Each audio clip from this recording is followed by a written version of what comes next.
Triple తలాక్ bill ఇప్పుడు మోడీ సర్కార్ కి కంటి మీద కునుకు లేకుండా చేస్తుంది. ఈ బిల్లు చట్టం చేసే ఉద్దేశంతో మోడీ సర్కార్ ఉండగా విపక్షాలు అడ్డుకుంటున్నాయి. బీజేపీ బలంగా ఉన్న లోక్సభలో బిల్లు ఆమోదం పొందింది.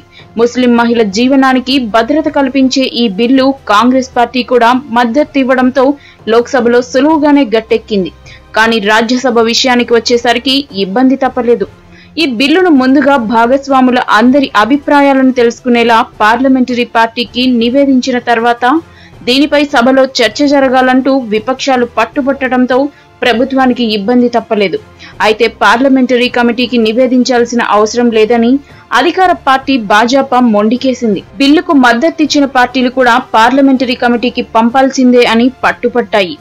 ఇక అసలు విషయానికి వస్తే కాంగ్రెస్, తృణమూల్ కాంగ్రెస్, సమాజ్వాదీ పార్టీలు చేస్తున్న అదే డిమాండ్ పై తెలుగుదేశం సభ్యులు కూడా పట్టుబట్టారు.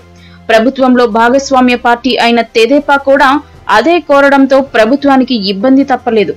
ఎవరికి వారు తమ వాదనలకు మొండిగా కట్టుబడి ఉండటంతో సభ వాయిదా పడింది. పార్లమెంటు ఇంకా 2 రోజులే జరగబోతోంది. ఈ నేపథ్యంలో బిల్లు ఆమోదం పొందుతుందో లేదో డౌట్ గా మారింది. అయితే తెదేపా, భాజపా బిల్లును అంత తీవ్రంగా వ్యతిరేకిస్తూ అడ్డుపడడమే ప్రస్తుతం చర్చనీయాంశమైంది.